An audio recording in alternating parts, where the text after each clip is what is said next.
রেণু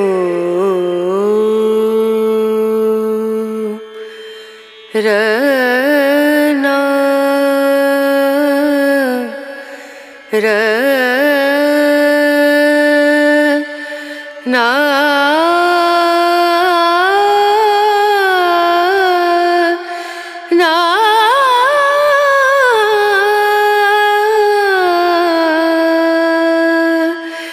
রেণু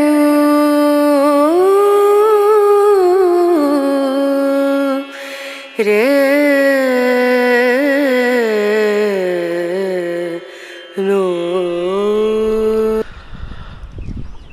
আগ্রার লালকেল্লা দেখে আমরা এখন এসে পৌঁছেছি ইতিমাদুদ্দৌলার যে সমাধিস্থল সেখানে। এখানে অ্যাকচুয়ালি তাদের হাজব্যান্ড ওয়াইফ অর্থাৎ ইতিমাদুদ্দৌলা এবং তার স্ত্রী আসমাত বেগম, তাদের দুইজনের কবর এর মধ্যে আছে। ইতিমাদুদ্দৌলার অ্যাকচুয়াল নাম হচ্ছে মির্জা গিয়াস বেগ।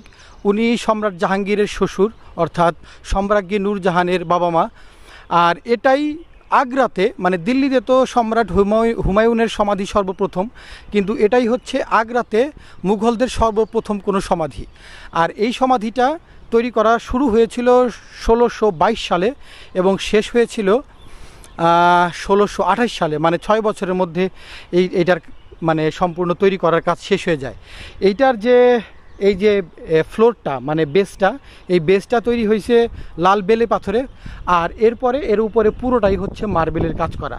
মুঘলদের এটাই হচ্ছে সর্বপ্রথম কোনো সমাধি বা কোনো কাজ যেটা কিনা মার্বেল পাথর ইউজ করা হয়েছে। এরপরে যত মার্বেলের কাজ আছে সব মূলত শাহজাহানি করে রেখে গেছে।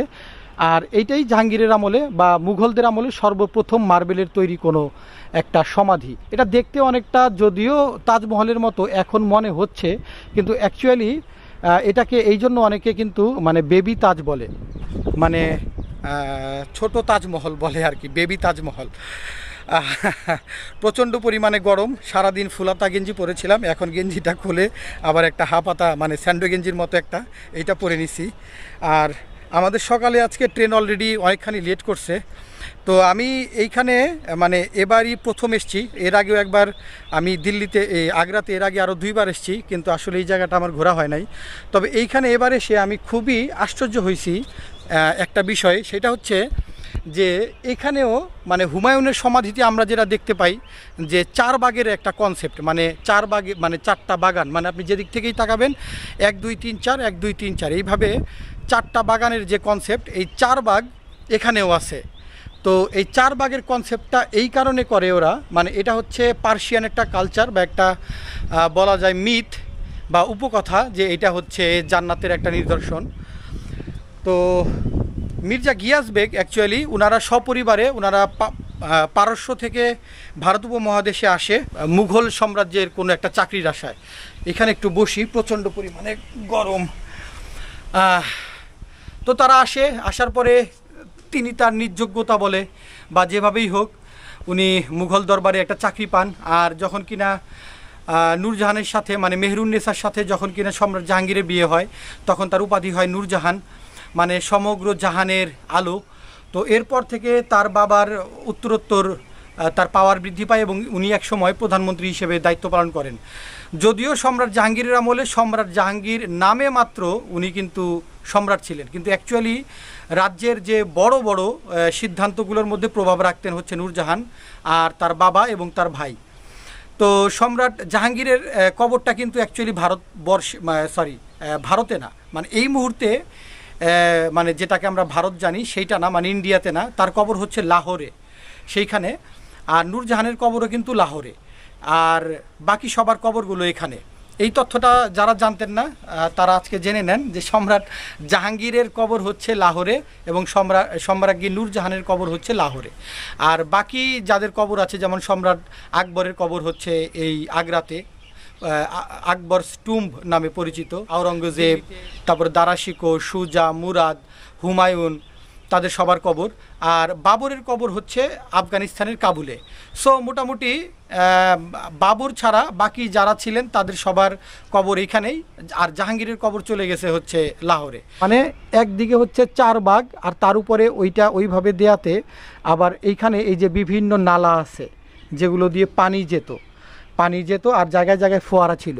আর এই যে পানির যে নালাটা মানে ড্রেনেজ সিস্টেম, এটা কিন্তু একেবারে ওই দিক দিয়ে গিয়ে যে সমাধি আছে সমাধির নিচ দিয়ে গিয়ে আবার ওই পাশ দিয়ে বের হয়েছে। এটা এরকম, এই পাশ দিয়ে ওইভাবে বের হয়েছে, ওই পাশ দিয়ে এইভাবে বের হয়েছে, মানে এটা কোথাও এটা আটকায় নাই, নিচ দিয়ে গেছে।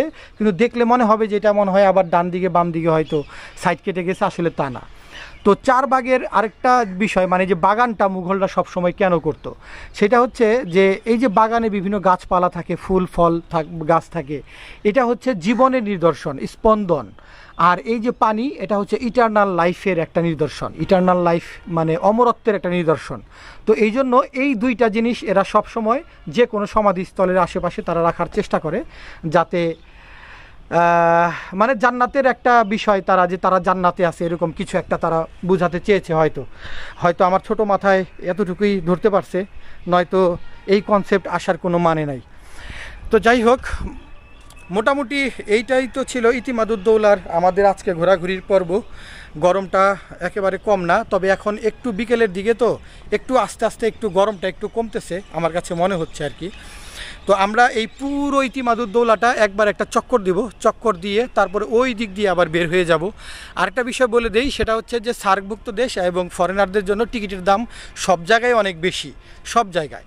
আপনি যদি রেড ফোর্টে যান, মানে আগ্রার কেল্লাতে যান, সেই ক্ষেত্রে 85 টাকা, আর তাজমহলে গেলে তো 600 টাকা। এখানেও মনে হয় 40 টাকা না 50 টাকা দেখলাম। এখানে আমি টিকিট কাটছি হচ্ছে কত করে নিল, 20 টাকা 30 টাকা করে নিল, দুইটা 30 টাকা করে নিছে, আর মানে 60 টাকা। আর বাকি আমি দুই জায়গাতেই আমি কেটেছি, তাজমহলে কেটেছি 50 টাকা দিয়ে, আর আগ্রা ফোর্টেও কেটেছি 50 টাকা দিয়ে। আপনারা যারা একটু একটু হিন্দি জানেন তারা মোটামুটি একটু বললেই দিয়ে দিবে, এত জিজ্ঞেস করে না। তবে একটা জিনিস খেয়াল রাখবেন, যে কয়টা জায়গায় আমি আসলাম, আজকে 3টা জায়গায় ঘুরলাম, আলাদা আলাদা করে 3টা ভিডিও আমি দিয়ে দিব, আপনারা দেখবেন। সেইখানে অবশ্যই একটা বিষয় খেয়াল রাখবেন, সেটা হচ্ছে যদি ট্রাইপড থাকে, বড় ক্যামেরা থাকে, অথবা ধরেন যে আপনার কাছে যদি আনুষঙ্গিক অনেক গেজেট থাকে, সেগুলো বাইরে ক্লকরুম আছে সেখানে রাখতে পারেন, ওটা ফ্রি অফ কস্ট। কিন্তু কোনো অবস্থাতেই এগুলো মানে শুধু শুধু বহন করে আনার দরকার নাই, কারণ এগুলো এখন নিতে দিবে না। আপনারা চাইলে হোটেল রুমে রেখে আসতে পারেন, আর এইখানে আপনারা সারাদিন ঘুরে আবার ফিরে যেতে পারেন। অনেকে আবার আগ্রাতে থাকে। আমি যতটুকু আজকে ঘুরলাম, মানে আমি তো এসে পৌঁছেছি হচ্ছে, আমার ট্রেন লেট ছিল, আধা ঘন্টা 1.5 ঘন্টা লেট ছিল, সকাল 7:20-এর ট্রেন। তো আমি সারাদিন ঘুরে টুরে অলরেডি 3টা জায়গা ঘোরা শেষ। আমার এখন সময় বাজে হচ্ছে জাস্ট 4টা, ইন্ডিয়ান টাইম 4টা। সো আপনারা যদি এখন আমার আবার রিটার্ন টিকিট হচ্ছে, ট্রেনের টিকিট 7:20-এ সন্ধ্যা, আগ্রা ক্যান্টনমেন্ট যে রেল স্টেশন আছে সেখান থেকে। সো এখানে থাকার দরকার নাই, আপনারা চাইলে যেটা করতে পারেন, ভোরে ভোরে আসতে পারেন, এসে তারপরে সারাদিন নিজের ইচ্ছে মতো ঘুরে দেখে আবার আপনারা সন্ধ্যার ট্রেনে চলে যান। শুধু শুধু এইখানে একটা দিন সময় নষ্ট করার মতো কোনো মানে নেই। এটা আমার পার্সোনাল ওপিনিয়ন। দিল্লির চাইতে আমার কাছে এই জায়গাটা খুব একটা ভালো লাগে নাই, থাকার জন্য দিল্লি উত্তম। আগ্রাতে হ্যাঁ, যদি এমন হয় যে ঠিক আছে আপনি একদিন থাকবেনই, একটু রিল্যাক্স মুডে ফ্যামিলি বাচ্চা কাচ্চা নিয়ে আসছেন, সেই ক্ষেত্রে অন্য কথা, নয়তো থাকার দরকার নেই। তো আমরা পুরোটা একটা চক্কর দিই, চক্কর দিয়ে তারপরে আমরা ভিডিওটা শেষ করব। রে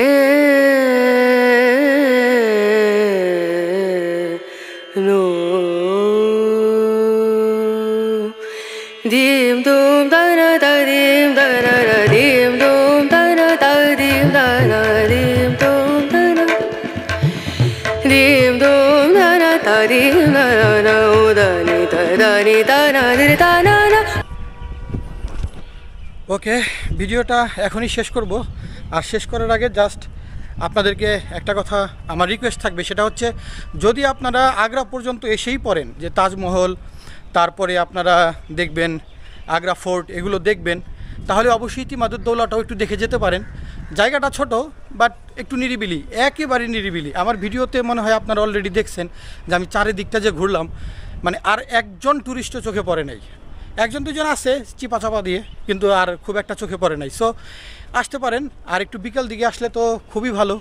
একেবারে সুন্দর, বাচ্চারা দৌড়াতে পারবে, খেলতে পারবে, বসতে পারবে, সুন্দর জায়গা।